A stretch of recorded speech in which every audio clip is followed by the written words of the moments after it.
Assalamualaikum warahmatullahi wabarakatuh. Salam penyuluh hukum.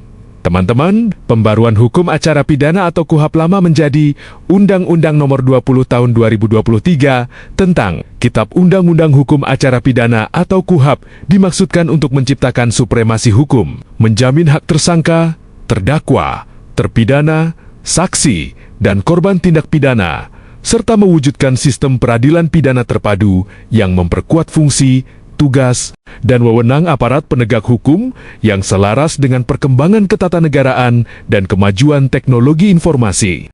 Dalam pembaharuan KUHP ini ternyata ada 12 isu krusial dalam Undang-Undang Nomor 20 Tahun 2025 tentang Kitab Undang-Undang Hukum Acara Pidana atau KUHP sebagaimana yang disampaikan pada saat konferensi pers oleh Menteri Hukum dan Wakil Menteri Hukum beserta jajarannya pada hari Senin 5 Januari tahun 2026. Isu krusial KUHP yang pertama, yaitu penguatan hak tersangka, terdakwa, dan terpidana. Dalam ketentuan ini, KUHP menjamin perlindungan hak sejak tahap awal proses hukum, termasuk hak atas bantuan hukum, larangan penyiksaan dan intimidasi, kewajiban perekaman pemeriksaan, serta perlakuan yang manusiawi dan adil. Kemudian, isu krusial KUHP yang kedua, yaitu adanya penegasan dan pembatasan upaya paksa secara akuntabel. KUHP 2025 memperjelas pengaturan upaya paksa, termasuk penetapan tersangka, penangkapan, penahanan, penggeledahan, penyitaan, penyadapan, dan pemblokiran, yang pada prinsipnya wajib berdasarkan izin pengadilan serta diawasi secara ketat. Kemudian isu krusial KUHP yang ketiga, yaitu adanya penguatan dan perluasan mekanisme pra-peradilan. Pra-peradilan diperluas untuk menguji keabsahan penetapan tersangka, pemblokiran, penyitaan, penghentian penyidikan atau penuntutan, serta tindakan aparat lain yang berpotensi melanggar hak sebagai bentuk pengawasan yudisial yang efektif. Kemudian isu krusial KUHP yang keempat, pengaturan mekanisme keadilan restoratif. Dalam hal ini, KUHP mengatur secara tegas penyelesaian perkara melalui keadilan restoratif dengan melibatkan korban, pelaku, dan pihak terkait berbasis pemulihan kesukarelaan, serta persetujuan para pihak sebagai alternatif penyelesaian perkara tertentu. Kemudian, isu krusial KUHP yang kelima, yaitu penguatan peran advokat dalam seluruh tahapan proses pidana. Dalam ketentuan ini, advokat dijamin hadir sejak tahap awal pemeriksaan, berhak mengajukan keberatan atas tindakan yang melanggar hukum, memperoleh akses terhadap dokumen perkara, serta mendampingi tersangka, saksi dan korban secara efektif.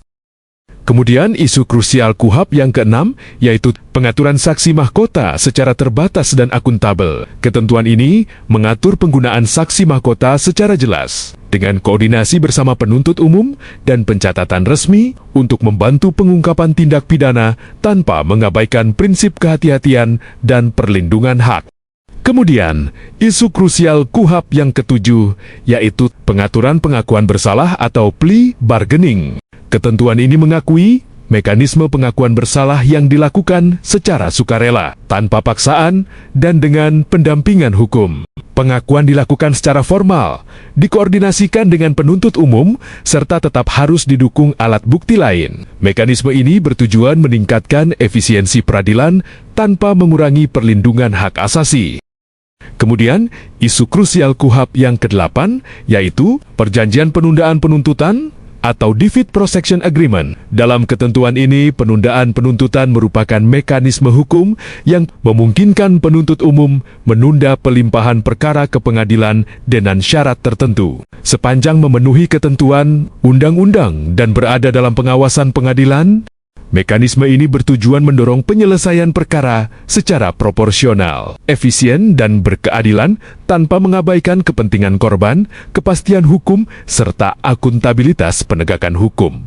Kemudian isu krusial KUHP yang ke-9, yaitu penguatan hak saksi, korban, perempuan, dan penyandang disabilitas. Dalam ketentuan ini, negara menjamin perlindungan dan pemenuhan kebutuhan khusus bagi saksi dan korban, termasuk perempuan serta penyandang disabilitas, agar proses hukum berjalan tanpa diskriminasi dan hambatan akses. Kemudian, isu krusial KUHP yang ke-10, yaitu pengaturan ganti kerugian, rehabilitasi, restitusi, dan kompensasi. Pengaturan ini memberikan dasar hukum yang kuat bagi pemulihan hak korban dan pihak yang dirugikan, termasuk ganti kerugian dan rehabilitasi bagi korban salah tangkap atau salah proses, restitusi oleh pelaku, serta kompensasi oleh negara apabila pelaku tidak mampu. Kemudian, isu krusial KUHP yang ke-11, yaitu pengaturan pidana oleh korporasi. Pengaturan ini mengakui korporasi sebagai subjek hukum pidana. Pengaturan ini mencakup mekanisme penanganan perkara korporasi, termasuk kemungkinan pertanggungjawaban korporasi, serta pengenaan sanksi dan kewajiban pemulihan. Kemudian, isu krusial KUHP yang ke-12 yaitu penguatan sistem informasi peradilan pidana terpadu berbasis teknologi. Pada ketentuan ini, KUHP mendorong pemanfaatan teknologi informasi dalam koordinasi penyidikan dan penuntutan, pertukaran data, serta administrasi perkara guna mewujudkan sistem peradilan pidana yang transparan, akuntabel, dan terintegrasi. Teman-teman semua, demikian 12 isu krusial KUHP atau Undang-Undang Nomor 20 Tahun 2025 tentang Kitab Undang-Undang Hukum Acara Pidana. Semoga bermanfaat. Wassalamualaikum warahmatullahi wabarakatuh. Salam penyuluh hukum.